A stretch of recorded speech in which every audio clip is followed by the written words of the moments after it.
Hi guys, before you get into the next amazing conversation with another amazing guest, I just wanted to tell you I have now moved over to Substack. So it's the never settle podcast.substack.com. The reason I've done that is because of the increase in censorship I am finding on YouTube, and I'm worried that maybe one day they're going to deplatform me. So please head over to Substack and subscribe. I'm very new into it. It's growing. There will be a lot more content on there going forwards and hope to see you over there. Well, hello, lovely listeners, and welcome, viewers. Today I have the people's lawyer, the one and only David Adelman. And it's quite unusual, actually, for me to have actually met my guests in person before I have them on. But I've actually met David twice. We were at the same Sovereign Project conference Sunday just gone. Which was a great day. And David, by the way, David, I don't know if you've seen, I did put you on TikTok yesterday, and last time I looked, it was about 2,600 views. And I've advertised your Telegram channel on there. So if you're getting some more subscribers, that might be why. So David has sent me some information about himself. He said he was trained to excel academically and conform socially through gritted teeth. But you burst through those shackles as a legal aid lawyer to hit the road in your 20s. And then you embarked on a series of self-defining adventures and assignments, but you ended up teaching English in Madrid for several years. You returned back to Manchester to teach the card game bridge to adults, and you were eventually awarded funding to introduce this into schools all over the country, which is, I mean, I've never heard of this before. And then after drafting a report on how schools were not supportive of innovative, child-friendly activities like bridge, you ended up expanding that into an actual book called School No Place for Children, which you kindly gifted me a copy of the other day. So thank you very much. And you released it as a self-published paperback in 2018. From 2013, however, you have found it necessary to learn on little to no income, and I can understand what that feels like. And so you used that free time to re-educate yourself in true law, because obviously you did train as a solicitor and realized, oh no, this isn't what I want. And you then started up a course for fellow freedom lovers back in 2017. And when the pandemic hit, you were ready, you were primed to hit the streets and preach truth and freedom. And you got arrested in Morecambe on the very day that you became the People's Lawyer in late 2020. The People's Lawyer Privacy and Universal Rights course was your online version, and you talked about this all over the country. What you want to talk about today, and you do say without COVID, none of these recent expansions would have been possible. So you actually are sort of saying all hail COVID, shall we say. But what you want to talk to today is obviously about the schooling and no place for children. It's corporate. We all know that school is not fit for purpose. In fact, it never was, let's be honest. But it's got just very, very dark over the last few years, and it fits into the United Nations global agenda to rid the world of true diversity. And so you want to reveal the true dark agenda behind the schools today, and we can talk into that. Welcome. That was a long intro. Welcome, David. It's an absolute pleasure to have you here. Thank you very much, Melanie. It's a pleasure to be on. And I'm so glad that you're allowing me to focus on the school situation because it really is the coalface. It's where the two forces, the forces of light, that's the kids. There's no more light available than in young people. And the forces of darkness, which is the forces of control of those young people's bodies, minds, souls. It's where the SHIT is hitting the fan, as it were. And there are very, very few people doing what I do, doing something about it. There was an American author called John Taylor Gatto who wrote a book called Weapons of Mass Instruction. When he realized that as an award-winning high school teacher in New York, he'd been misleading children, his pupils, all his life. And he turned his back on his own career and started writing about the tyranny in the system that even he hadn't spotted until, in a way, it was too late for him. And we are very few, but we are powerful. Those with voices to see and eyes to see, ears to hear the truth. And it's so important that we guardrail the next generation coming through, because ultimately we had a chat before coming on. We talked about, when will this war end? Well, it's not ending anytime soon.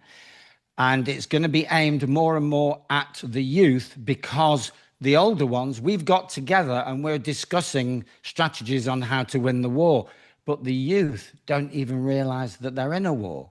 And so my job is to somehow get to them. It's not easy, because nearly all of them, not all of them, but nearly all of them are not interested in what we over 40s have to say about anything. So I know that was a bit long-winded, but I think, basically I was saying, that was my way of saying, thanks, Mel. No, and it's absolutely true what you say. I would love, and the viewers and the listeners would love to know a little bit of your backstory. Obviously, I covered a little bit of it there, but just, what got you running, screaming from the legal profession, and just tell us a bit of, some of your adventures back then, and any pivotal moments that just sort of got you into doing what you're now doing. So over to you.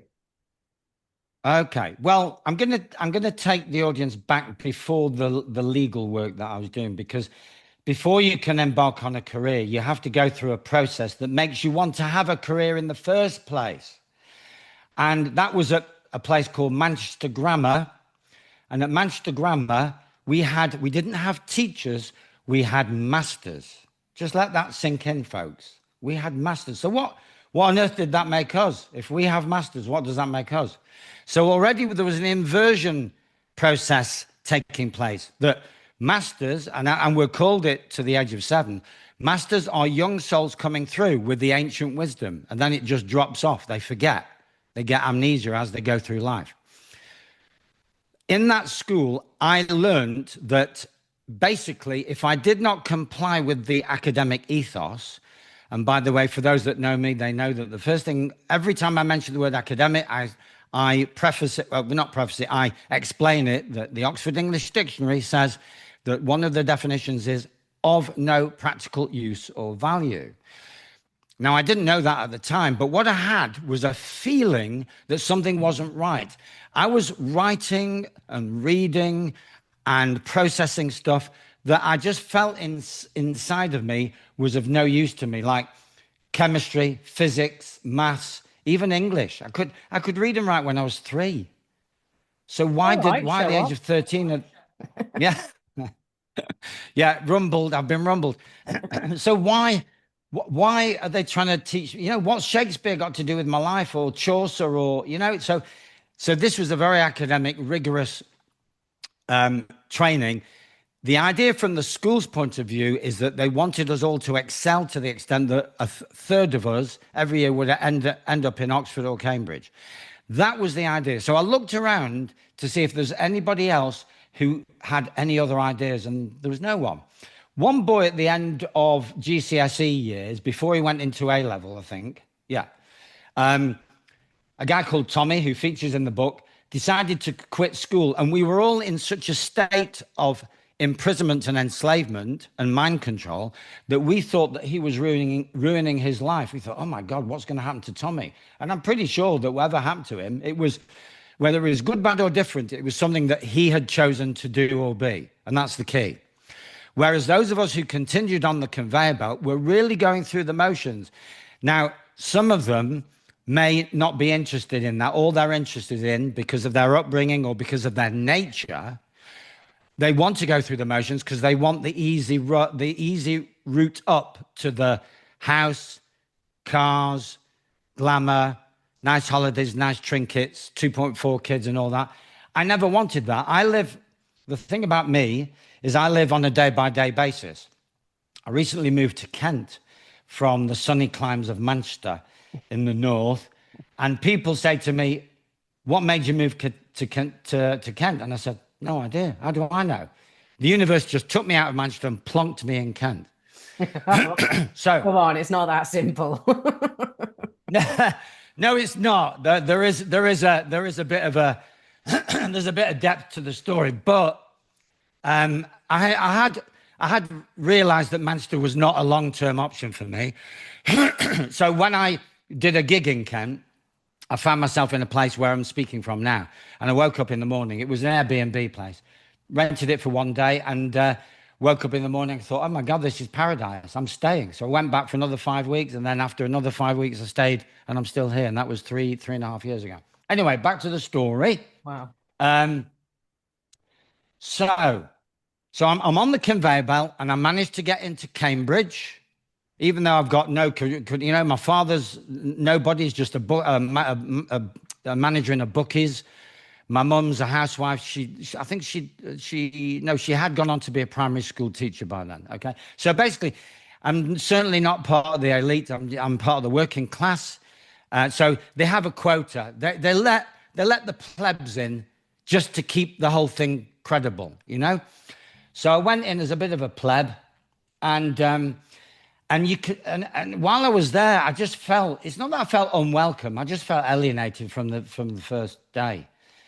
And so I kind of struggled socially because you've got all these public school boys, and you've got these people that may not have gone to public school, but they've got ideas. They've just got an arrogance and a pomposity that I can only dream about. So anyway, you scramble through that, and the idea is, and this was a law degree, so you're thinking, so what next? Well, you think, and I did it very young. I managed to get my degree before I was 21, so I'm, you know, a little bit precocious. And I'm kind of rushing through because I don't want to waste too much of my life. I want to get this qualification through before I'm too old. So anyway, I went on to do finals training. So you get your degree, you do solicitors finals. That's 1 year. And then you do 2 years in practical training in a law firm in London, in my case, because you're following the in crowd. The in crowd's going to London. So you go off to London. And I'm personally still going through the motions. I'm not, and there's no enthusiasm to do what I'm doing whatsoever.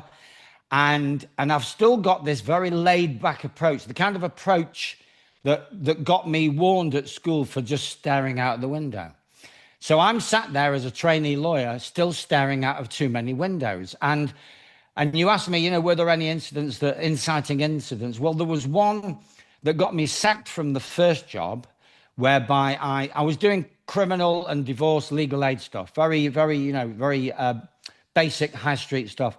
And there were two students who'd come from Africa looking for places to buy. And somebody reported them as potential burglars.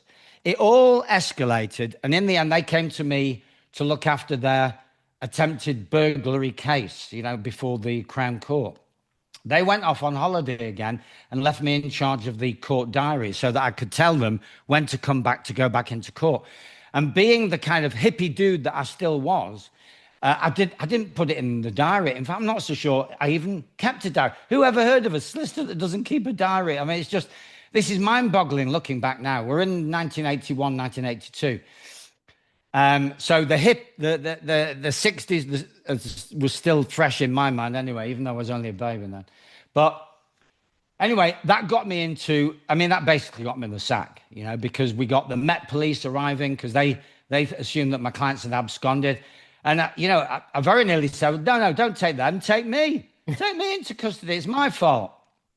So anyway, that got me the sack from that job. So mission hasn't been accomplished yet. I'm still only a trainee. I need one more job because you've got to do 2 years. So another firm, complete change. I went to do some conveyancing for a building developer in another firm. And I think I was dying of boredom in the first week I was there. And in the second week, I would come in at 9:30. By 9:33, I was watching the clock. You know, it was just the opposite. The adrenaline rush had all gone. And it was, you know, anyway, I do not know to this day how I stuck out a year of that. It's just, you know, I must have aged, you know, if they say that boredom ages you, I must have aged 30 years in 12 months, you know. So anyway, I finally got my certificate. My boss, who basically knew, he'd worked out who I was and what I stood for, and he signed it through gritted teeth, and he effed and jeffed. He said, get out, you effing whatever. And but I had my certificate, I had my passport. I don't know what it was a passport to, but I had it. It was like my insurance policy. If all else fails, I can be a solicitor one day and just survive. Anyway, so that after a period of being unemployed, I was playing in a football team. That football team had someone in it that was a driver's mate, and he said, "David, you're not doing anything. I'm quitting to take up my own. I'm going to be self-employed. You take my job." So I took his job as a driver's mate, delivering parcels as a subcontractor, and the fresh air and the physicality of the job, because it was soliciting, legal work, as you can imagine, is all head work. It's all nervous energy, and I'm basically quite physical. I have much more stamina for physical work. So I was in my element. And then after a year of that, I was given my own van. You know, that's almost like, that was almost the same pleasure, if not more, as being qualifying as a solicitor. Get my own van. I can deliver my own parcels. Whoa. And I went and I was so loving life with a big smile on my face because I was no longer being pestered by clients, getting fresh air insofar as the air was fresh in London back in the 80s. That I went into a depot one morning at 6 in the morning with a big beaming smile on my face, and one of the guys on the deck loading up, because we don't load, it's loaded for us. We just drive off and deliver. And he said to me, "David, come here, come here, come here." I said, "What is it?" And he took me into a corner, put his arm around my shoulder, and he said, "Whatever you're on, I want some." And I said, "I'm not on anything. I'm just happy to be doing this job. I love it because I'm getting fresh air." He didn't believe me. He had, because he didn't know where I was coming from. He didn't know what I'd just been through. Anyway, so that was a few years later. My sister's boyfriend was working as solicitor and quit, and the driving work had dried up. So the boyfriend said, "Look, there's a ready-made job there, East End of London. They're all hippies there. Even you will fit in, David." And he was right. I kind of did. So I did that for a year. So I did 1 year as solicitor. I thought, I'll give it one last chance. If I can't work in a hippie firm in East London, then this is not for me. So it was all right for a few months, but then that drive to get out and about in the world and to learn, because remember, when you go to an academic institution, you've not had any experience of life. All you've done is read a book or listen to an audio. That's all you've done, and it's so you feel deprived. You feel as though life is passing you by. So after a year of that, back on the road, delivering a few more parcels, and then the itch to travel really set in. Now, one of my specialisms at school was languages. And one language that I only did a few weeks of was Spanish. My specialism really was French and German. And I decided, okay, and I'd done a trip to Europe, but never got as far as Spain. So when I hit 30, I decided, that's it, I'm off. I don't know how long for, but I'm off to Spain to learn Spanish and just taste a different culture and see what happens. Again, not planning anything in particular. Thought I might be there 6 months, a year maybe. In the end, I was there 7 years. And now I had a small inheritance from a grandfather, and that meant that it could accelerate my learning of Spanish because I didn't need to work for 1 year. So I spent all that cash on, bed and breakfast and food, or bed and food, room and board, and being my own tutor or trainer in Spanish. Now, I was a bit cocky because being a linguist at school, I thought I could teach myself Spanish. How wrong was I? Because Spanish has similarity to French and Italian, but it's got its own sounds and it's got its own nuances. And I'd never cottoned onto those when I was training myself. So I really struggled. It took me 3 years to really get the listening skills and another 3 years to get the speaking skills. And the one way that I developed the speaking skills was to get my speaking skills to a point where I could play bridge in one of the Madrid bridge clubs. So that's where I properly plugged into Spanish society using something that I was familiar with because I learned bridge at Manchester Grammar School. That's the legacy. Every cloud and all that. Manchester Grammar School, I have to be honest, gave me bridge. I would never have come across it otherwise. So there you go. I don't suppose you know any Spanish law, do you, David? Spanish law? Yeah. Uh, no, pass. I'll pass on that one, Mel. Okay, all right.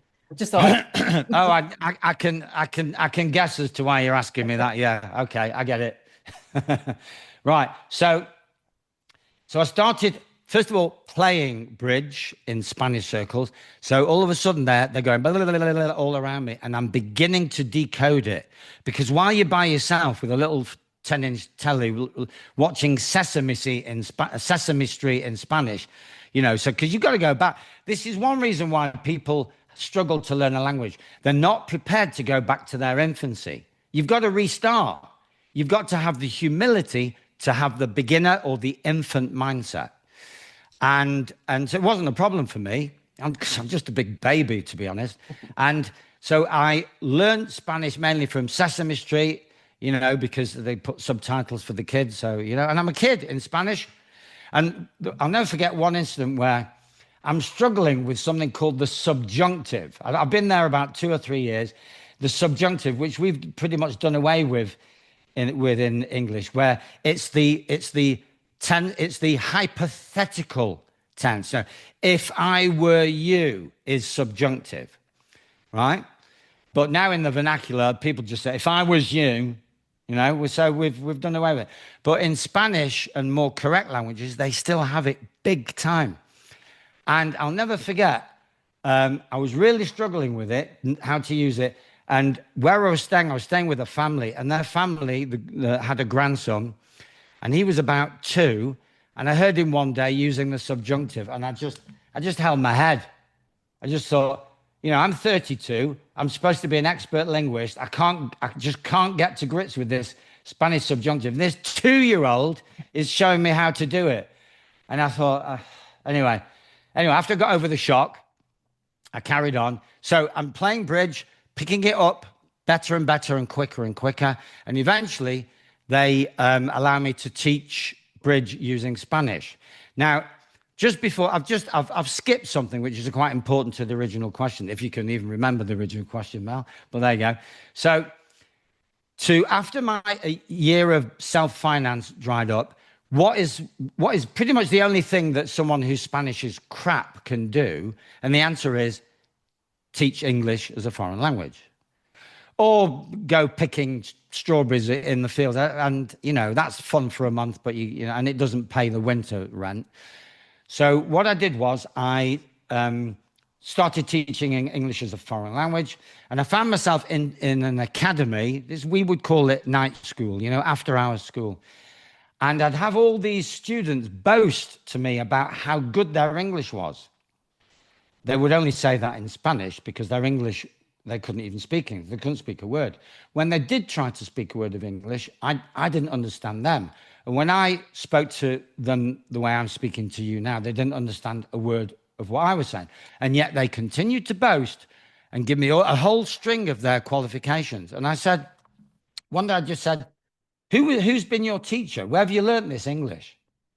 And they said, well, they call them philologos, which is basically qualified natives who've done academic English. So it's philology. So basically, a language is not organic. When it's in the education system, a language is not organic. It's treated like it's a laboratory subject. So you don't learn it intuitively. You don't learn it organically. You break it down into its component parts and try to put it back together again. Well, that doesn't work. Yeah. That's like taking a living body, breaking it all up. It now becomes a corpse, and say, right, we've learned what's in it. Now let's put it back together again. Well, it's already a corpse. Too late. Yeah. Operation successful, patient died. So I'm thinking now, they think that they've learned English. And my personality is such that I don't lie. I can't lie. I'm like a Jehovah's Witness without actually having the certificate of admission. And I said to them, I'm sorry, but whoever's taught you English, I think really shouldn't be teaching English. And I don't know how cheeky I was, but I didn't upset anyone in particular, but I tried to make it obvious that we need to go back to basics. So What it did, it informed my teaching style. So I threw away the books because when you work in an institution, they want you to use something. And I threw away the books and I said, right, we're going back to basics. We're going to do phonetics, English phonetics. We've got 24 sounds. They've only got 5. So imagine learning a new language when there are 20 sounds that your ear doesn't even pick up. So they are physically incapable of speaking English. They would need reprogramming. So I embarked upon creating a reprogramming system, and I have used it in this country as well when I was a host, a foreign language student, a foreign student host. But that's another day's work. So, but the biggest long-term takeaway is education system fraud. So that was my first real lived experience of the fraud of the education system.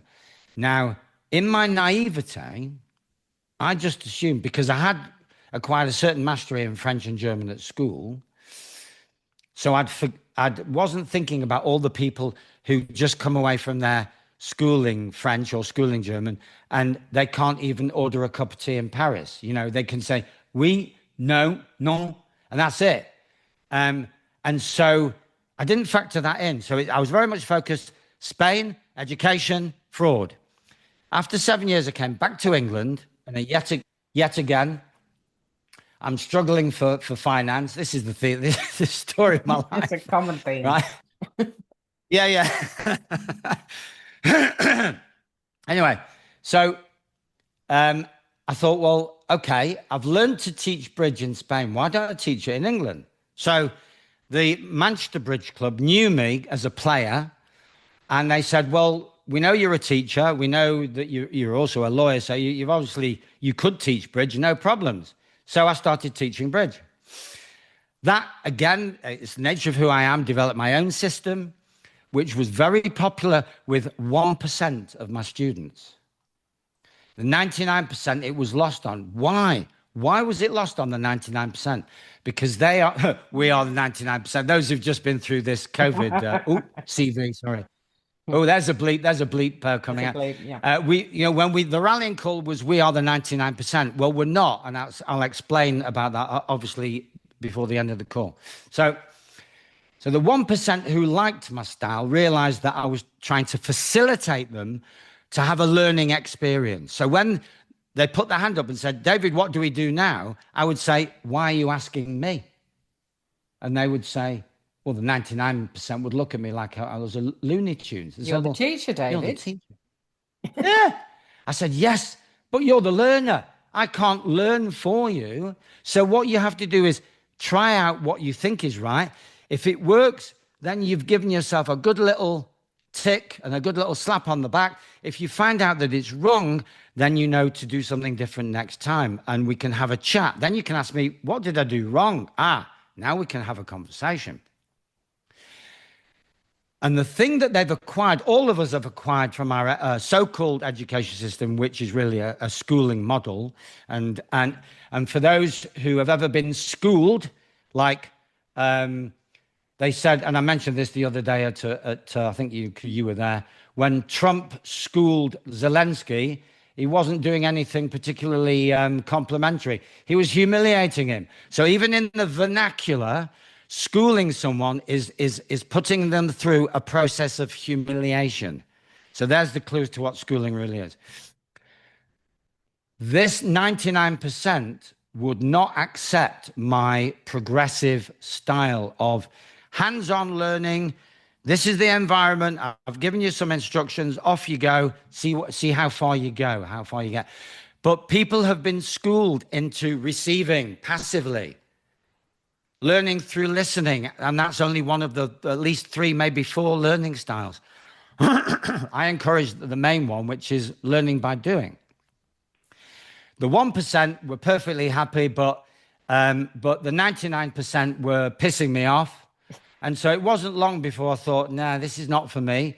Just before I quit, I got the offer to go to schools and work with kids in schools, and first as a volunteer for a year, which I was quite happy to do, because I've always had something inside of me that is favors working with kids because they're more approachable, they're more fun, and they don't have this massive ego.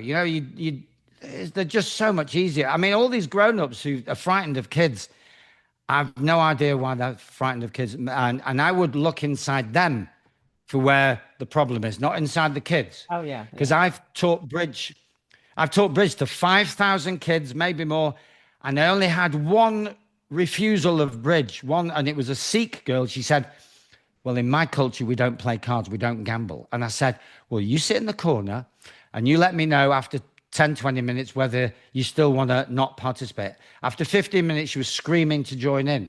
When she realized that no one got any cash out, there was no croupier, we weren't in the casino, it was a social, interactive game where kids can laugh, giggle, have fun, not be judged, have their own autonomous learning environment, fall out. And this is key. You've got to give kids the opportunity to fall out because unlike adults, you know the neighbor syndrome where you fall out with your neighbor and sometimes you never speak to them ever again. Well, how grown up is that? We need to learn from our kids. They can fall out with each other at 1:05, and by 6 minutes past 1, they're best of friends again. I know, but it is challenging when you've got a knobhead for a neighbor. The exception proves the rule, Mel. A broken clock is right twice a day. Okay, so I'm really loving the enthusiasm of the kids. And when they're not as enthusiastic as they could be, it's because the school environment has frightened them off everything. Or they haven't had breakfast and their energy levels have dipped. Some of the stories I could tell, there was to highlight the difference between someone who's coming in to support the kids and someone who's there to frustrate them, belittle them, and control them. So I'm obviously in the first category. And so they love me. And I love the fact that they love me. And one boy came into a school one day at lunchtime and said, Mr. Mini Bridge, because for the under 12, the primary lot, I had to simplify bridge down to a version called mini bridge, which the Dutch and the French had already done, but I had to simplify it even more for the British market. That's how dumbed down we are, folks. Sorry, there's no way to sugarcoat it. We are the dumbest of the dumb. We are probably the dumbest culture now. We never used to be. We used to be arguably the most sophisticated and intelligent culture, but we are now as dumb as pig shit. And this is not just an idea. Whoa. Are we as dumb as the Americans? Again, the exception. Yeah, but having said that, I can see why you're saying that, Mel, but the Americans are more eloquent than we are, more confident than we are. They have a better idea of non-violent communication. You can have a right old humdinger with an American. You will not fall out. They will just come back at you with a better logic. But you try having a humdinger with a Brit. Yeah. It's not going to have a good, and especially a Brit that's had a couple of pints. It's not a recipe for harmony and peace. I just need to put a caveat in case any of my American cousins are watching. I didn't mean you lot. Okay, carry on. Yeah, and also please treat what I'm saying right now with a little bit of a pinch of salt. I do generalize, but you'll find that within the generalization, there are grains of truth. I'm not applying this to everybody, all Brits or all Americans. There's something immensely, some of the brightest and best live in this country without question. So, but it's just, all I'm doing is relaying my observations, my learned experience from being in 200 schools. It's the level of intelligence just in the staff room. All they discuss is Coronation Street, EastEnders, and it's like I didn't have one intelligent conversation in a single staff room, not one. If I wanted an intelligent conversation, I'd talk to the kids, and nothing's changed. Even if I go to a party or an event and there's kids there, I seek out the kids if I want a fun chat. That's the way I roll. Anyway, so So yeah, just to give you an idea of how incarcerated and stressed kids are, and how they actually secretly fight back without anyone realizing it, because some of them are too young. They're too young to form a militia. So what they do is they fight the resistance. Like I'll give you a couple of examples. So in bridge, you have to you do some numbers work. It's very simple. Ace is 4, king is 3, queen is 2, jack is 1. And so if you've got 4 kings in your set of cards, you've got 4 times 3, you've got 12 points. So one day I said to the class, if you've got all 4 kings, how many points have you got? Please, Mr. Minibridge, that was my nickname. I know. And this was Rachel, who put her hand up within 1 second. And I said, go on, Rachel. She said, 12 points, Mr. Minibridge. I said, correct. And the teacher looked across at Rachel with a very bemused expression. And the teacher said, Rachel, I didn't know you could count. So Rachel was bored to death by maths lessons. So what she had done, and this is right across the board. So what we don't know is how many kids actually can do maths, and how many are refusing to do it as their way of protest. Rachel had saved her thinking skills for something that was fun. And another one, let's call her Sarah. I'll never forget her. She had these, I mean, I'm wearing Sarah style. She had way thicker than these are, right? They look like industrial safety specs. And she had these up, right? Yeah. Yeah. Maybe her dad was Bob the Builder. Anyway, so I asked a question. I'm on the whiteboard and say, if you've got, and so I'm doing some exercise on the board. And Sarah puts her hand up and gives the correct answer. And then the teacher looks at Sarah and says, Sarah, how long have you been wearing glasses for? And Sarah said, well, years, miss. Yeah, but you've been in my class for 3 years and I've never seen them on. She said, well, your classes are boring, miss, but I'm enjoying what David's doing. Nice one. So there you go. So one more story that shows up the difference between how people like me operate and how the model wants you to operate. So I go to a school in Cheshire and I rock up. It's like League of Gentlemen. I rock up and the caretaker says, he goes, what are you here for? I said, I'm here for year 5. Oh, year 5. He said, good luck with that. Right. And I said, I don't know for the American. Oh no, they've got, yeah, they know there's, yeah, they know what year 5 is. It's, the 10-year-old. So, and I said, I won't need any luck. Anyway, I go in. So you've got a teacher who looks a little bit nervous and a teaching assistant and me. They've never done a card game in class, or certainly not an organized one. And so I get going. And after about an hour and a half, it's obvious that it's all going well. The kids are engaged. They're happy. They're committed. They're focused. We're ticking all the boxes. So the teacher says, all right, guys, meaning me and the teaching assistant, I'm off now to a meeting. I'll leave you two in charge. So the teacher disappears and the TA turns to me like in hushed tones, like a bit like the caretaker, says, do you know, we've got a boy in here that kicks off every lesson. He throws chairs. He breaks out anything he can get hold of. And I, very naively, I said, well, which one? And she said, again, in that League of Gentlemen tone of voice, you'll find out. Anyway, I was there for another 3 hours and I never found out which boy it was. Yeah. So the boy who has got the whole school terrified. Oh, and by the way, he was on severe, long-term medication for all kinds of, ADHD, autism, you name it. But I never found out.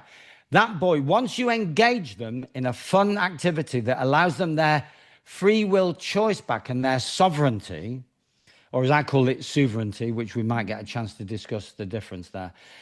In other words, their autonomy, their ability to make their own decisions in their own time. There's no need for them to kick off. So all these so-called dangerous teenagers that kick off at adults, all they're doing is basically throwing back in your face the control and the nonsense and the BS that you've given them in the previous years that they were too young to do anything about. So that's all teenage is. It's not a hormonal disturbance. Yes, there are hormonal things going on. But the so-called evil that comes out of teenagers has got nothing to do with the hormones. It's the frustration and the repression that they are now beginning to see and feel and push back against. And that's something that I think I point out in my book. Yeah. Now, There's go on. A girl from Belgium who I coached a couple of years ago, and I think her mother was and father were very open-minded, and so they sent her to a school. I can't remember what she called it now, but basically there was no lessons, there was no structure, and the kids they sort of led it to a degree, but they had playtime. They could go and it was next to some woods, and they got creative, and then they could do art, and they could do this, and they could do that. And basically, the kids were given the autonomy to make their own choice. What was it, And then there was team building and stuff like that as well. But what a difference, and what a difference her experience was to the rest of us, in terms of she was such a creative soul. She was such a free thinker. I'm not saying she had it all sorted out. She had her issues the same as all of us, but wow, what a difference. So, oh, sorry, I interrupted. No, it's fine. It's good. It keeps it as a dialogue, because it's more interesting for the audience if it's a dialogue than if it's a monologue. So, yeah, brilliant. Yes, totally get that. And we'll come to the level of evil that's being perpetrated on our boys and girls. I was at a talk in East London last night, which I mentioned briefly, and I was substituting for another speaker, and it was all about trial by jury. But I can't, whatever I talk about, I've got to bring it round to schooling. And when I revealed the extent of the evil of schooling, because a lot of people think that if I'm going to talk about schooling, that they need to have their own children in school for it to be relevant. No. We've all been schooled, and we all have to reach in and pluck this nonsense out of our system. How can we be of any value to future generations coming through if we're all still traumatized and triggered and in denial of that? We can't. And that's another reason why these amazing boys and girls coming through now, they don't want to know the older generations, because they know, because they are wired to know that we haven't sorted our shit out. And so we can't approach them. And until we sort out, and this is what's happened to the freedom movement. It's been too busy pointing the finger at Bill Gates, Klaus Schwab, and Tony Blair instead of taking responsibility and full accountability. Anyway, and there was there's someone brilliant on a YouTube clip the other day said, what we don't need so much of is activism. What we do need more is alchemy. We need to alchemize what we've experienced into something positive that we can then contribute. But another day for that one. So, I'm having these school experiences that remind me again. So I'm now beginning to think, hang on, Spain, education, fraud, because the teachers are the very first teacher that had me in the class turned her back on me and was marking books while I was with the kids. And then I go through the experience of what the other teacher, the one at the League of Gentlemen School did, which was after an hour, she just disappeared. So I'm having these constant rejections from teachers. Just the odd one, literally the 1% would say, David, this is amazing. How can I support this? And I hadn't got the follow up. I was very much presenting it, getting it going, but there wasn't so much of a follow up. And when we did follow ups, it didn't really work.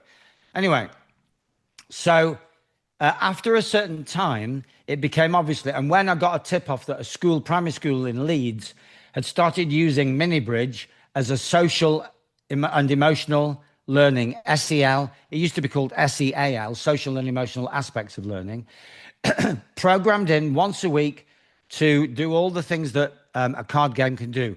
Help socialize, help with relationships, help with personal self-esteem, because you're learning a skill, and once you've acquired a skill, you feel better about yourself. And giving the boys and girls some breathing space. And that school, unfortunately, they weren't imitated by other schools, or if they were, it wasn't enough. So I was getting a bit disillusioned, and I said to the funders, I said, we need to because originally I was sent in as a thinking skills operative with numeracy in mind. But when one day somebody said to me, David, where's the maths in bridge? Because once you've learned to count to 40, because you've got 1, 2, 3, 4, Jack, Queen, King, Ace. So you add that up, that's 10. Times 4 suits, clubs, diamonds, hearts, spades. 4 times 10 is 40. That's the maths. So that's for 6-year-olds, 7-year-olds. What maths would you do with 8, 9, 10, 11, 12, 13-year-olds? So I said to the authorities, we need to shift the goalposts and follow the model in Leeds and introduce this as a social and emotional activity. Now, I was still naive at the time, and I thought, oh, they're gonna bite my hand off and offer me 10 times the funding they offered me before. Well, learning curve alert. Not only did they not bite my hand off, they just basically defunded me. I wrote a report to Parliament to discuss the whole issue. Never got a response. And so now we're now in about 2012, and I've been defunded. I've quit as a bridge teacher at the bridge club because I'm disillusioned. So I'm disillusioned with the way people learn, disillusioned with the attitude to kids in school, both of the bridge authorities and the schooling authorities. So I'm just one heap of disillusionment. So I started writing a book, which turned out to be School No Place for Children. And it was originally an ebook. People read it and said, ooh, this is interesting. And eventually it was produced and promoted, published as an Amazon ebook. And then people said, David, it's good, but it could be better. You need to flesh it out, make it into a paperback, which I did. So by 2017, 2018, I'd sent off for anecdotes on Facebook for people who had been hurt, traumatized, disillusioned by their schooling. And I got an absolute avalanche. I was expecting literally 4, 5, 10. I got hundreds. And some of them were so moving. I mean, they reduced me to tears, some of them just, because however much you've suffered, in inverted commas, there's always someone who suffered a zillion times worse. I mean, some people lay the blame on school for having finished them off as people. Their life was over. They went to school, end of life, and they're now housebound, can't come out. It's that bad. Wow. Anyway, so can I obviously, can I just quickly interject? Yeah. So you've always been alternative, given what you're sharing with us here, in terms of you've got a very unique way of seeing things, doing things, and even though you followed the mold to begin with, you quickly realized it wasn't a place that you felt comfortable in, and so you did something about it. Would you say you were also one of those people that questioned everything, like the conspiracy theories and 9/11 and all that sort of stuff? Were you on board with all of that? In the beginning, no. I because my schooling had learnt me not to question too much. Had trained me not to question too much. I left school, to be honest, a little bit of a moron, Mel. A very, very well-educated moron. If that isn't, well, it's not a contradiction. Oh no, we've seen quite a few of those in Parliament, so Yeah. So there was some residual spark of intelligence that never quite died. So there was a spark that, a bit like a pilot light. It never actually went out, but it only whooshed into a flame when 9/11 happened. So that was my first sort of inciting incident where I thought, hang on a minute, we're living in a world full of lies and deceit. I've already seen through. So earlier in life, I realized that the medical system is not right because I'd been offered, because I got stressed in a job and I got colitis, pains in the gut. But I knew that something inside of me said, all I have to do is change my life and the pain will go away. Well, and I proved that to be correct. So I didn't need to take the medication. So I learned in my early 20s that the legal system is not right. The medical system's not right, but I still wasn't a conspiracy theorist. All I was someone who's aware that something's not right, but no deeper than that. Then I learned that the education system is not right. And I'm still holding those thoughts, but not doing anything with them in particular. When 9/11 happens and everything then comes together in one big package. Aha. So it's not just the strands of society that are not right. It's the whole kit and caboodle. It's everything's not right. Then I started delving deeper. And obviously I've been defunded. So it's all coming together. And I do some research into the real cause of 9/11, but I'm still going through my experiences. It's only 2002, 2004, 2006. I'm only defunded in 2012.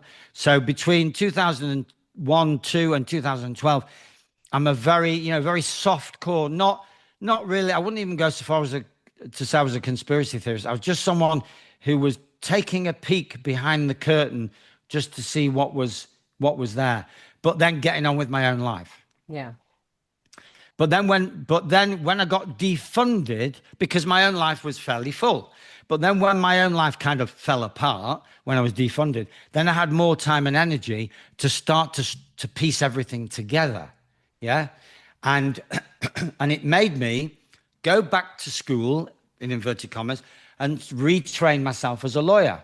So this is now 2012, because I need to learn how to live without paying bills. I was very, very fortunate. I didn't need to pay rent. I was in a family home. My dad had left home to go live with a work, because I was living with my dad.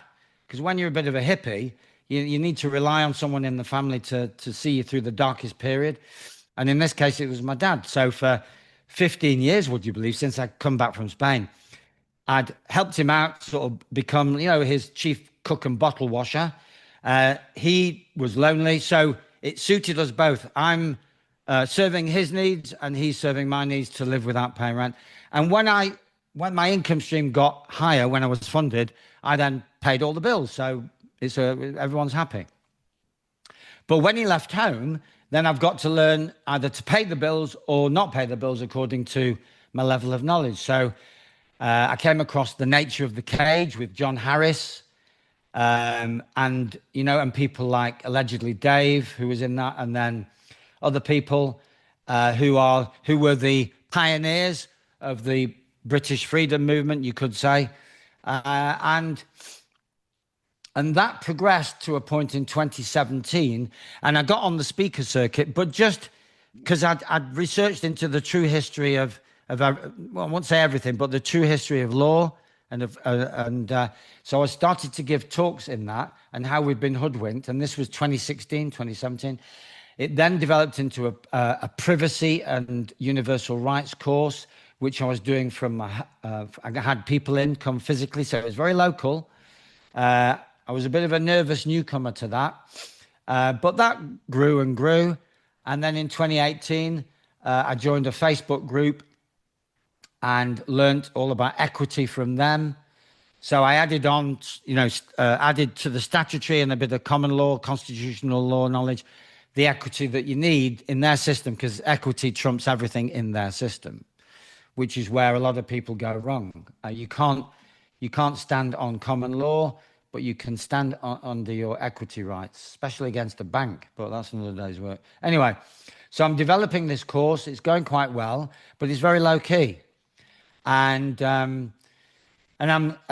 the same time, the book comes out 2018, School No Place for Children, and I actually go to a meeting, a lecture by someone called Andy Thomas, who runs the Glastonbury Symposium, and I gave him a card, and he said he'd be in touch, and hey, he did get in touch, and so that's pretty unusual in itself. So by 2019, July of 2019, I'm the keynote speaker. It's my first big talk, and it was a good audience, 300. And so I gave a talk to go with the concept of school as no place for children. And it went pretty well. I've not been invited back since. I'm not sure how well it actually went. Maybe I was, maybe people weren't ready for that message. That's the kindest thing I can say about myself there, because reading the body language in the last few years, since this classroom model has gone off the scale in terms of its satanic qualities. People, I mean, people in the last few days even have been scrambling to get my book. So the event we were at, Mel, at Sovereign Project, I sold quite a few. Yeah. And it's beginning to become effortless. Whereas back in the day, I had to work hard to sell them because it was a pretty hardcore message, and it's no longer hardcore anymore. And we'll come to that in a minute. So I've just, I think, because, my default mode is to be a bit cocky. I think I've gone down a storm at the Glastonbury Symposium. So I'm plotting a world tour of Lancashire in 2020 to give people the information that they need about what's happened to them at school and how they should avoid it. And because the main chapter in the book is chapter 12, home education, which is the golden chapter. I'm just about to plan this tour. And I said before, I don't plan anything. Well, that I would have planned. And it just shows you, the only time I've ever planned anything, you know what happened next?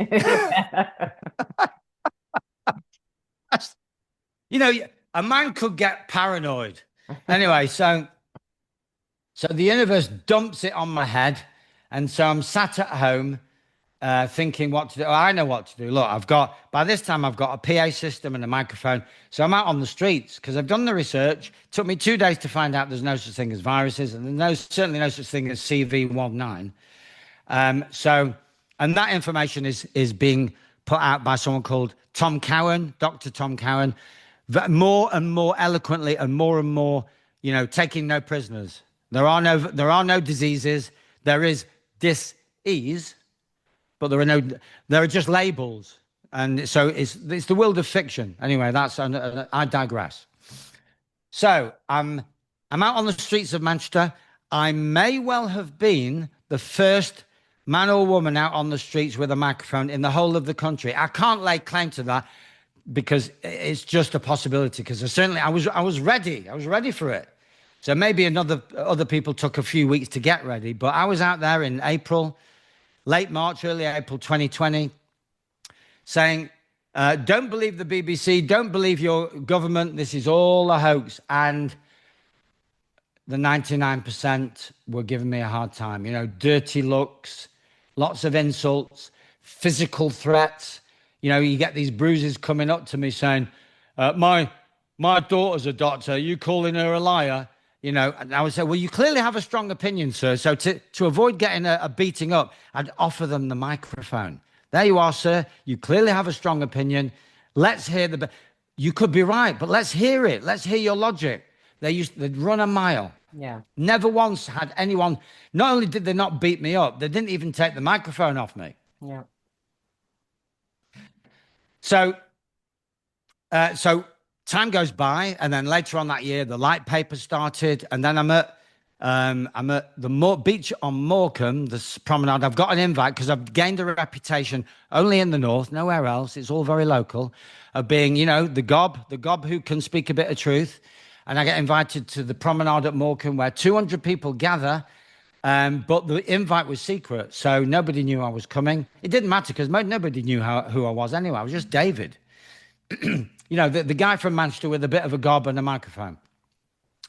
And so 3 of us spoke that day, but the police now know what we're up to, and they're there in some numbers, not huge numbers, but enough. And the 3 speakers that day, all of us got arrested, all in different ways.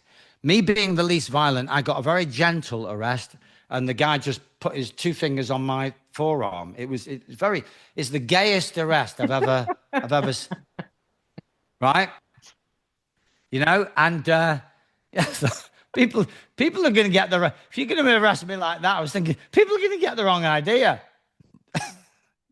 Brilliant. So we minced off, the 2 of us, to the back of the police van, right? And I started going into bliss because I thought, well, I had been arrested before, but nothing to do with CV19. And I thought, well, at least people can see that I'm authentic. I'm a speaker that's prepared to get arrested. And I thought, ooh, my credibility is going to go right up. So I'm beaming this great smile. Sat at the back of the police van, beaming out this great smile, almost waving at my you know, waving at well, what was my audience till I was nicked. Anyway, so the other two were arrested in more like, one made a run for it and one was pinned to the ground. And, so because they took it more personally, I have, again, this spark, call it a spark of knowing. I know that they're not arresting me personally. They're arresting someone with a gob and a microphone, which just happens to be me. Could have been anyone. Yeah. So anyway, as a result of that arrest, long story short, because this monologue is going on a bit, right? I now become a targeted individual, and they're coming round. We get paperwork, all three of us. There's a process. There's a magistrate's court hearing, and they're coming around to my gaff because I'm not going to play their game. So I just don't go. So they're coming around to my gaff in Manchester to intimidate me and to, just basically stop me from sleeping peacefully in my sleep. So I know this trick. So what I did was I escaped to a quiet place. A woman who was prominent in organizing events. She does Airbnb and stuff. So took up a residence in one of her rooms just for peace of mind, because I am tough in many ways, but I don't like to feel threatened because it affects my peace of mind and my sleep. Physically, you can threaten me; it doesn't faze me. But these psychological attacks, police hammering on your door, and it's so ugly. It really does. If you've got any sensitivity in your soul, you don't want it. Yeah. And they know that, and that's why they do it. So reducing it, once I got my breath back, I wrote a conditional acceptance to the court, and whether or not that worked, or whether or not it was the fact that they had no evidence for this organizing a meeting of over 30 people in a against all regulations, they dropped the case. The case was dropped. And then I went on tour. But sorry, going back to that day, that was the day when, before I was arrested, I announced myself to the people that were looking on, and I saw the police behind them. I thought, when I introduced myself, I didn't introduce myself as David. I introduced myself, it landed on my head, People's Lawyer. So that's where the People's Lawyer was born, on the same day that I was eventually arrested. The People's Lawyer then went on to have a website. I got someone to do me a website. The course that I was running physically in person became an online course, adopted and adapted for the People's Lawyer purposes. And I'm still running that now. There's 2 versions, an extensive, massive booklet to go with it, massive video, library of resources. And because it's so big, I've also had to get going an intensive for people who just want a little bit lighter, not too heavy. And I do consultations as well.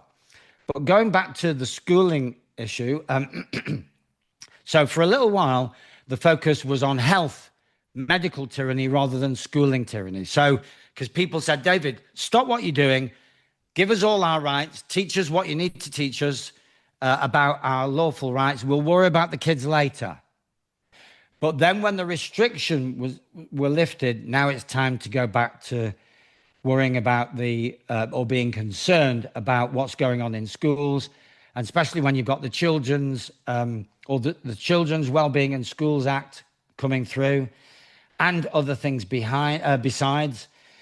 And when you find out about the hypersexualization agenda and the transgender agenda and the medical tyranny agenda and the climate tyranny agenda, they're in an environment where they have no choice, where even if they feel that they could make a choice, if the school doesn't make them feel that they don't have a choice, then their peer group pressure will do the rest.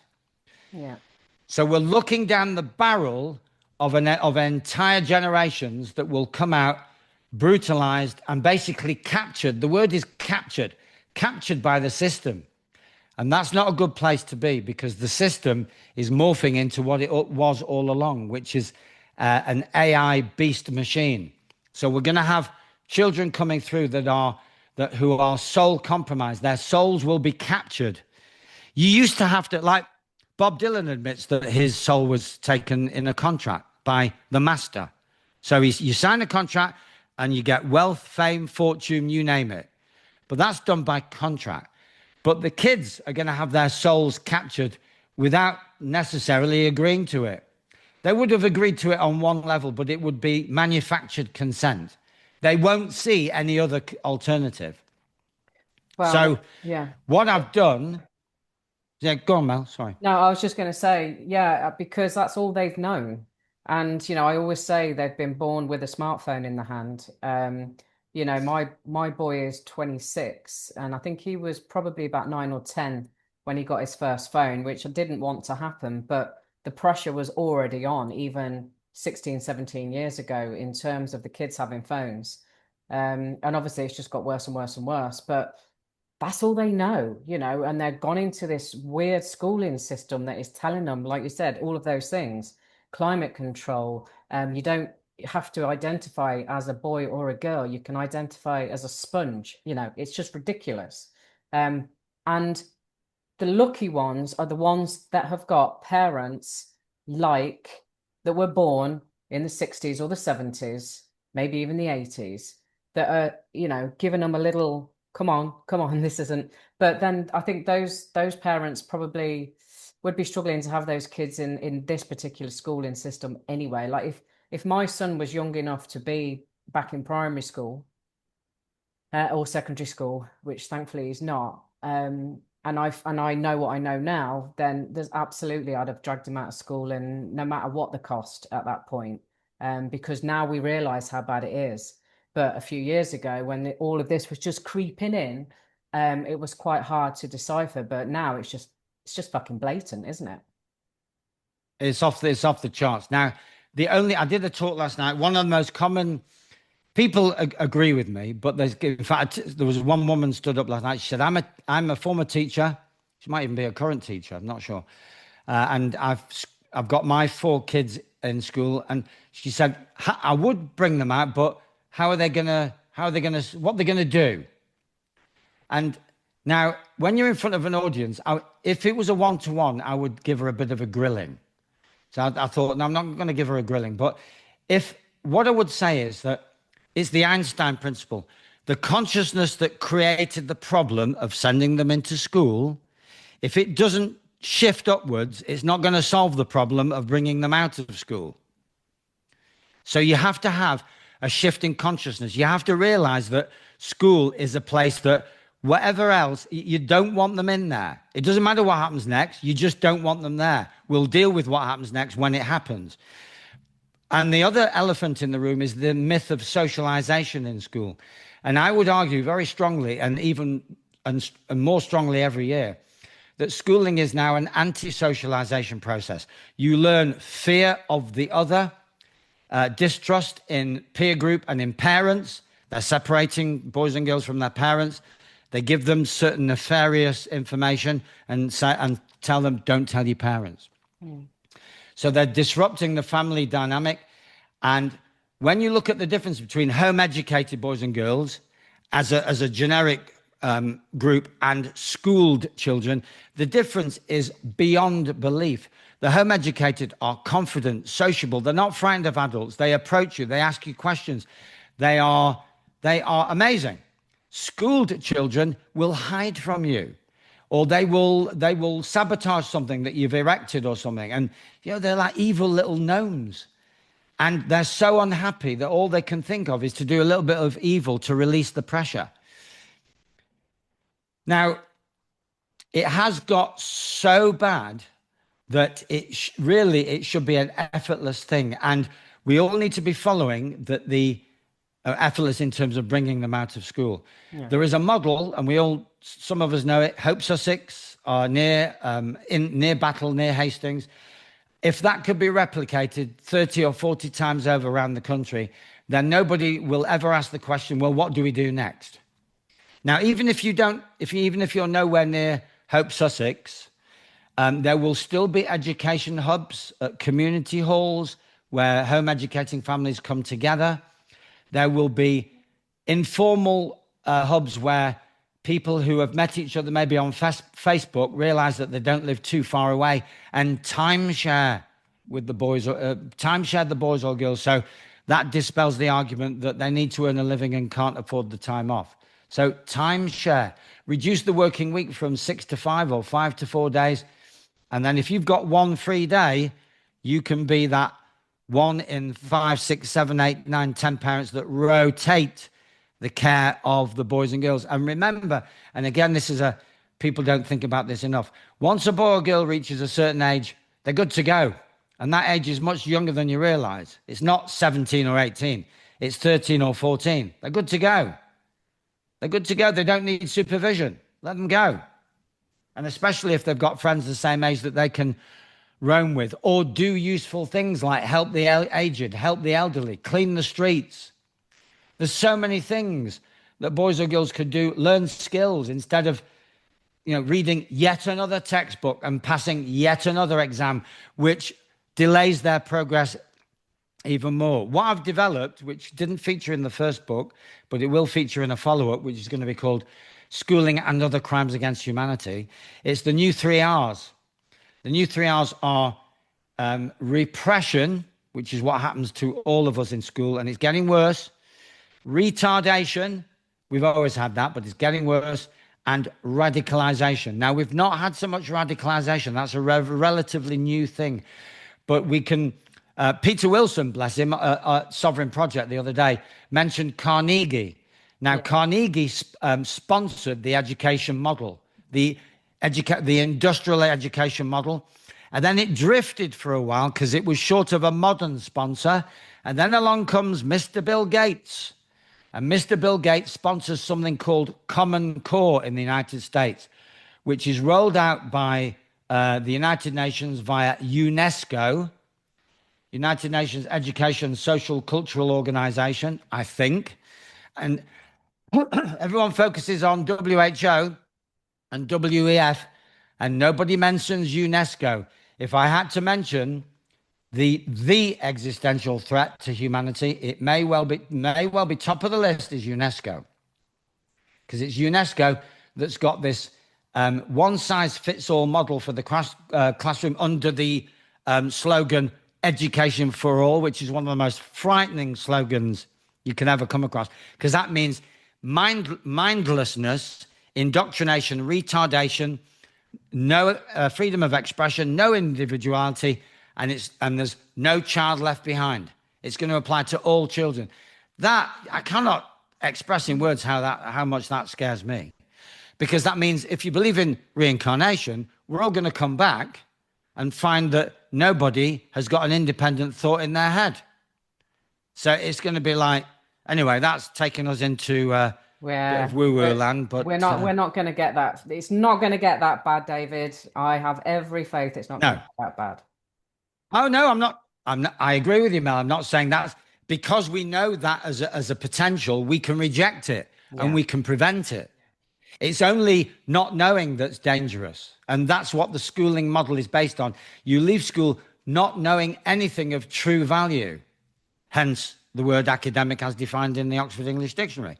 So we're all playing catch up, And someone who was famous in the freedom movement is now passed on, said that we're all idiots in recovery. And we need to realize that we cannot pass on anything to these boys and girls coming through until we resolve our own lack of knowing and our own idiocy. So that's step one. Do your due diligence, get the knowledge, get the confidence, do the courses, whether it's health, law, education, whatever, practical survival skills. Get those done, and then you can pass them on. So in answer to that teacher's question, what happens next? Well, I think I've just summed it up. And in chapter 12, the golden chapter on home education, you've got examples of mums and dads who went back to teaching themselves new skills together at the same time. Yeah. And so now you've got a common dialogue. Learning at the same time, the same skill at the same time as your boy or girl brings you together. And bridge is an example. So I've had parents and children learn bridge at the same time, and it brings the generations together. They could learn woodwork together. They could learn bushcraft skills. And if they're doing it together, by the way, I'm going to be part of, the idea is to have bushcraft, card skills, lawful rights, computer skills, real computer skills, in other words, protecting your privacy from the matrix, all in one weekend coming soon. So watch this space. Oh, that sounds good.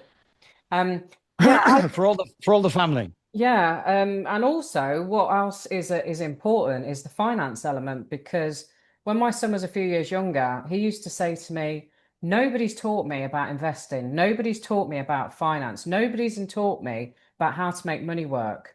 And I'm like, "Yeah, that's because we weren't taught, and so it goes on, and so it goes on." But I'm a different kettle of fish to my son. Always been highly driven, tenacious, strong, just out there doing it regardless, and tried to figure it out myself, and did it badly in some respects, did it okay in other respects, but I still didn't go deep enough into learning the finance system. Maybe now I'm actually quite happy about that, because as we know, the whole thing's fraud anyway, and it's going to come crashing down at some point. So maybe there's a reason why I never got into it. But just thinking about what the kids and the parents could do, if I sat with my son and we both sat there and decided to learn crypto or FX or whatever, then that's something else. If that's your mindset, and it's a proper life skill for people that are trying to build a financial secure future, if you're still believing in the legal financial world, obviously. Sure. Excuse me. But the point is that whatever the background to that dynamic, you would be enjoying a dynamic together, and that would bond you. Yeah. I never really bond. If I'm brutally honest, I would say I don't think I had to go and live with my dad. I was almost 40 to even begin to bond with him as a father, because he was always at work, never available, and we finally bonded, but it took a long time. So we want children bonding with their parents, and that would involve shared activities, shared learning experiences. Now, the other elephant in the room, which people would say, he hasn't dealt with the problem of, okay, I hear him and I agree with him, but I'm a single mum or a single dad, and I literally, physically, my boy or girl has to be at school until further notice. All right, I'll compromise on that, but we've got a remedy for that. Once they're old enough, and it's probably 11 or 12, so last year of primary, first year of secondary, we've got a remedy which is which is written onto a school protection card. There's a 2025 version, and I'll send you a link to the e-version, Mel. Oh, bro. And basically, it gives the boy or girl a chance to stand up for themselves using the systemic rules against the system. So it's a remedy whereby you can say to the staff member, "Are you giving me an order?" And if they are, then you hand them an invoice for compliance with that order. So the schooling system is a branch of the bank. All the systemic, the healthcare system, legal system, schooling system, they are all branches of the bank, because ultimately they are given banking notes to sustain themselves, and it's all about profit. Children are referred to as units and the product. So it's all a banking system. So your first remedy should be in commerce. And that's why, excuse me, we don't learn money at school, because if we learn what money is or isn't and where it comes from, then it undoes all the systems. And we realize that we're the true value, and the banking system doesn't want that to happen. Now, that's the first remedy on that card. If that doesn't work, then you could say, "Are you giving me a choice? Yes or no?" Or maybe it would work, but they haven't got the invoice on them, or they don't get the remedy. "Are you giving me a choice?" If the answer is yes, then you say, "Well, in that case, I politely decline." If the answer is no, you got no choice, you got to do as you're told, then that's a criminal exploitation under the Section 1 as defined in Section 3, subsection 5, Modern Slavery Act 2015, which is inducing a service, and any act of compliance by a boy or girl is providing a service. Just being there is providing a service. They don't get paid to be there, but you get paid to watch over them while they're there. So that's a service. Inducing a service using threats, force, or deception. That's criminal exploitation, the closest we've got to criminal coercion in the UK. If it all kicks off after that, then you can come back with, say you get threatened with being sent before the head teacher or whatever, or further consequences. Then you can rely on Article 28, the United Nations Convention on the Rights of the Child. Discipline in schools should respect human dignity. And how many infringements can you think of in your own life and in pretty much everybody else's where your human dignity was infringed? It wasn't respected. You were shouted at. You were screamed at. You were detained. You were given extra homework. You were isolated. You were humiliated. That's an Article 28 breach. So that can be flagged up to any member of the media that's prepared to listen. Because we're all awakening from this. What was embedded into the culture is that you go to school and getting humiliated is par for the course. Well, it's not. It is in the beast system, but it's not in the alternative earth, if you like. So in the world, it's par for the course. But on the earth, populated by good men, good women, and good sons and daughters, we're not having it. The other thing I've added to the 2025 version of the card is that if you're refused water or access to toilet facilities, that's criminal torture, Section 134, Criminal Justice Act 1988. And these are the things, again, it's the knowledge. Knowledge is power. Now, for the situation where you are at home, but you're concerned about raids by education welfare officers and police and what have you, and summonses to magistrates court, well, you can nip it in the bud using the home educator remedy. We included it in the Sovereign Project booklet. It's on my website. It's plastered. Actually, do you know what? It's on a video. It's a link on a video. I need to put it as a separate resource, which I may not have done yet, but I need to check that. So it's the Home Educator Remedy 2025, whereby you throw the book at them. And it's very, very complete. So it's aimed at the 99% that really haven't got a clue what's going on. So it's aimed at not just the awake, but even the woke, because some people keep their boys and girls at school because they're woke. They don't see the education system as fulfilling their precious offspring's needs. And that's fair enough. We don't agree with the woke bit, but we agree with the philosophy generally. So this remedy, the school protection card has been used for a year, and it's causing chaos in a nice sense. Boys and girls are bossing the classroom. It's working. I was going to ask you that. I think you sort of alluded to it the other day. I'm just conscious of the time as well. We probably need to bring this to a close in a few minutes. But, you've had real life successes. And how do the teachers or headmasters respond when the kids start spouting legislation and rights? Well, they are agents of the state. The state is the legislature. The state is a signatory to the international conventions. They know that they have to behave. It's only when we don't stand up to them that they keep on misbehaving. The minute we stand up to them, and in particular, quote chapter and verse of their crimes and misdemeanors, is game over. Game over. So the teachers that have been subjected to this remedy have gone very quiet. They mutter. Obviously they put up a bit of resistance because it's shock. They go into shock. Oh my God, what's happening? I'm losing control of my own classroom. And so I have mixed feelings about kids being in school now, because they've got a golden opportunity to work this remedy and be like the Pied Piper and take schools back. Yeah. So it's all to play for.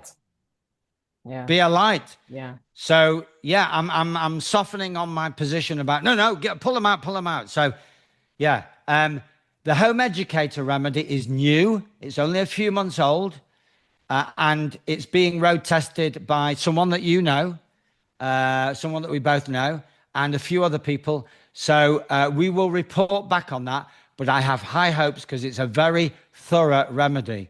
And all you need is the knowledge and wisdom behind that remedy and the confidence to stand on it. Amazing.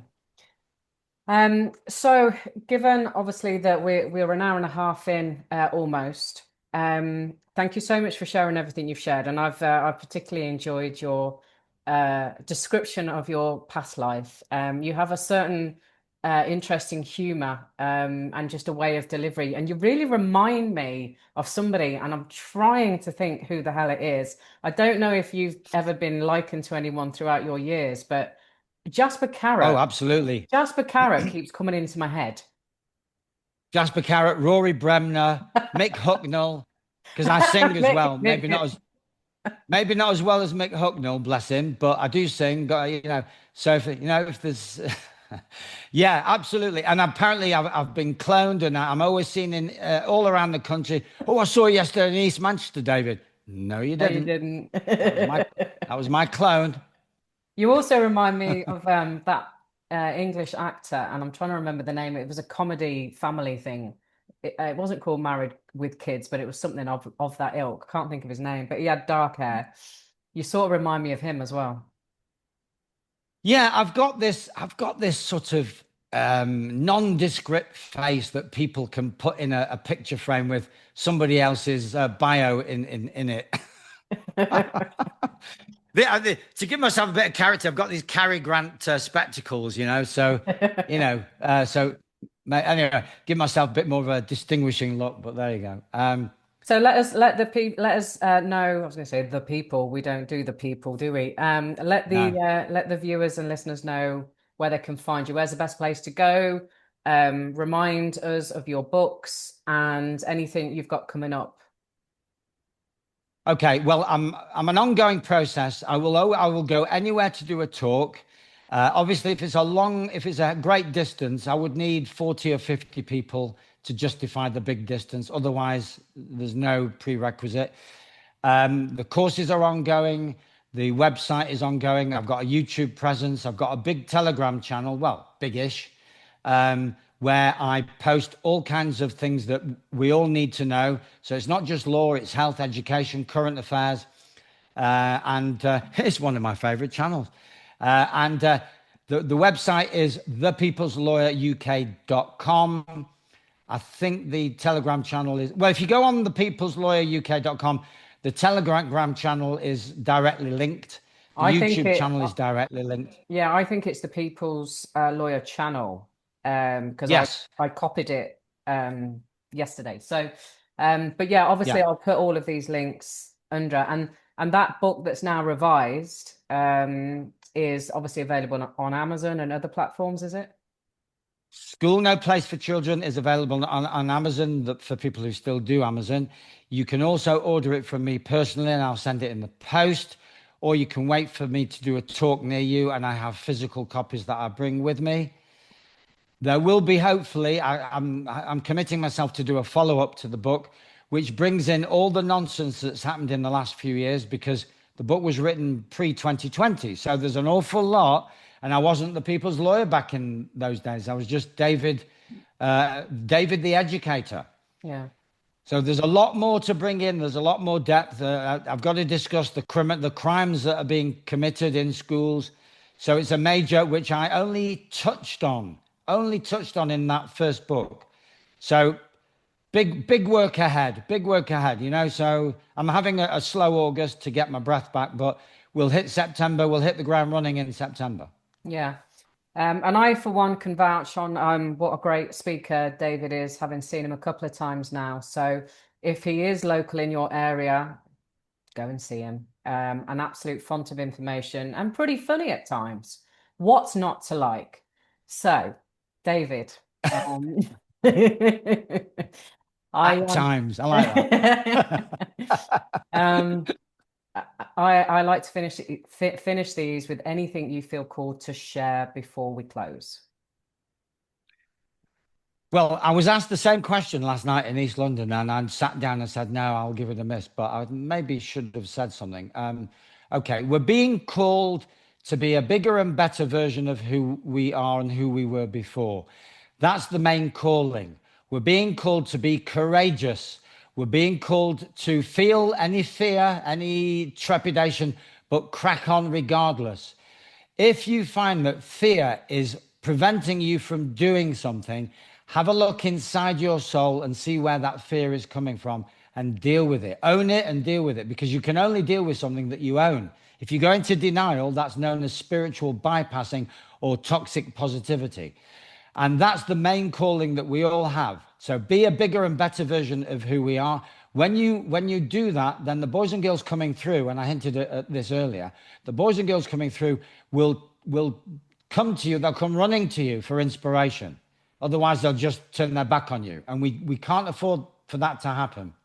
Yeah, absolutely. Perfect. And I would just add a little bit to that. And it's one of my favorite quotes from Wayne Dyer. If he was the original, I'm not sure, but he's always landmarked for it. Change the way you look at things, and the things you look at change. And when you do that, that is when you can really start to take responsibility for your own shit, because we have been programmed through life, through the schooling system, from the shit our parents went through, because they had been brought up by parents that had their shit, and so on and so on. But when you start, like you said, when you start taking responsibility for your own shit, and you do the inner work, and you change the way you look at things, so it's not all about their fault, their fault, their fault. Actually, my external is just a reflection of my internal. Then that is when the world will start to change. That is, well, the world is changing. Sorry, I'll take that back. That is when the world will change at an even more rapid speed, and we will start to see and come together more so than we ever have before, because you know as well as I do what's happened over the last few years with the truth movement, with all these different organizations that have come up, and everybody's got the good intentions, and then there's egos in the way, and it all splits, and then he's an arsehole, she split that one up, and all that crap. We can do away with all of that. People start taking responsibility for themselves and stop blaming every other fucker, excuse my French, then we can move forwards. Rant over. I totally agree. I mean, you sent shivers up my spine there, Mel, although it could be that I left a window open. You cheeky git. I got you back for that times. Funny at times. Yeah, I got my back. Got it in there. just like to add one thing. On a practical level, please, people out there, men and women, good boys and girls, do not ever think that you cannot make a difference. I go by myself to hand out the light paper to 3 towns in Kent, and I've lost count of the people that come up to me and say, thank God you're doing what you're doing. It only takes one man or woman to hand out the light paper. And that's our new interface with the sleeping masses, that they're not on our channels, they're not on our podcasts, they don't even know we exist. But when you go out to meet them in the streets, they can't miss you. And there's an old saying that what difference can I make, said 2 billion individuals, if you see what I mean. Yeah. If you think, just remember that we're all interconnected. It's quantum entanglement. When we make a difference, we make a difference to everyone and everything. And on that note, I'll pass it back. Thank you so much, David. It's been an absolute pleasure to share this space with you for the last hour and 40 now. Thank you so much. I know the audience are going to love it. Thank you.